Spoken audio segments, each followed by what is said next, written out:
Right now, coding with AI means doing a lot of the heavy lifting yourself.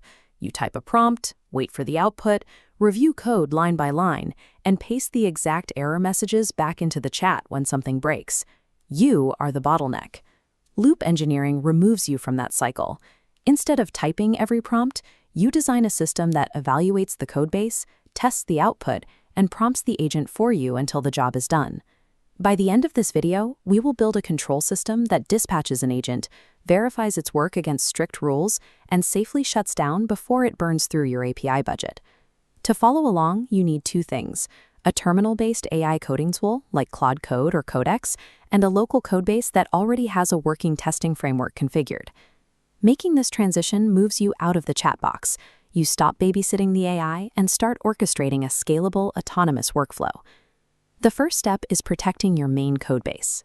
If you let multiple autonomous agents loose in the same directory, they will overwrite each other's work and break your application. This diagram shows how we solve that using Git worktrees. The system spins up a separate branch in an isolated, sealed container. The agent does all its work here, completely cut off from your main trunk. You enforce this boundary directly in the terminal. Adding the isolation flag to your startup command guarantees the agent operates in a strict sandbox. Once the agent is safely isolated, it faces a memory problem. Agents start every session cold. If they have to relearn your project's architecture rules on every run, you are burning tokens on redundant logic. This file is a skill. It acts as a persistent memory bank. Instead of typing out your API conventions in every prompt, you write them down once in a simple markdown file that the agent reads automatically. As your project grows, you organize multiple skill files into a master index.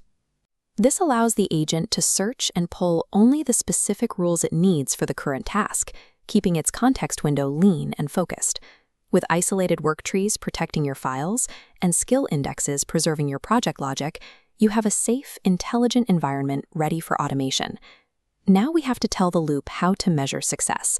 You cannot use subjective instructions like make the UI look good, because the agent won't know when to stop. This terminal UI shows the alternative. You give the system objective, test-driven criteria. Here, we instruct the agent to run the test suite and require a clean output with 0 errors before the job is considered complete. But there is a structural flaw in letting one agent do all the work. The model that writes the code is a terrible judge of its own output. It will confidently approve a broken script. This diagram shows the maker-checker split. The maker agent writes code and sends it down the pipeline. It meets the checker, which only runs tests. If code fails, the checker rejects it. The system escapes this cycle only when the checker passes the code. By combining strict test criteria with a divided maker and checker architecture, you ensure the loop ships reliable features instead of automated mistakes. Before we let this system run unattended, we need to protect your wallet. An autonomous loop that gets stuck trying to fix an unsolvable error will rapidly drain hundreds of dollars in API costs. We prevent that with 3 hard stops. The first is a strict maximum iteration count. If the agent fails to solve the problem after a set number of tries, the system forces a clean shutdown. The second stop is a no progress detector.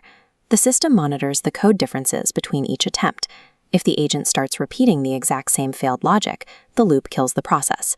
This configuration file shows the final, most important stop, a hard dollar or token ceiling. You set a maximum budget for the run, and if the cost hits that limit, the loop terminates instantly. Adding these 3 stops draws a clear boundary around the system. It turns a risky, open-ended experiment into a predictable, production-ready tool. With the guardrails in place, the entire system runs on its own. You issue the command, and the loop spins up an isolated work tree, dispatches the maker to write the code, and relies on the checker to enforce the test suite. You return to a green success message. The code is verified, the feature is ready to merge, and your total API spend is tightly controlled. Your daily workflow changes. You no longer spend hours prompting the AI line by line. Your job is to define the skills, program the checkers, and orchestrate the rules that govern the agents. Start small. Pick one repetitive task, like resolving linter errors. Write a single skill file, configure your 3 hard stops, and launch your first loop. Moving from prompt engineering to loop engineering takes you out of the repetitive cycle. It is the most effective way to scale your individual impact without scaling your manual effort.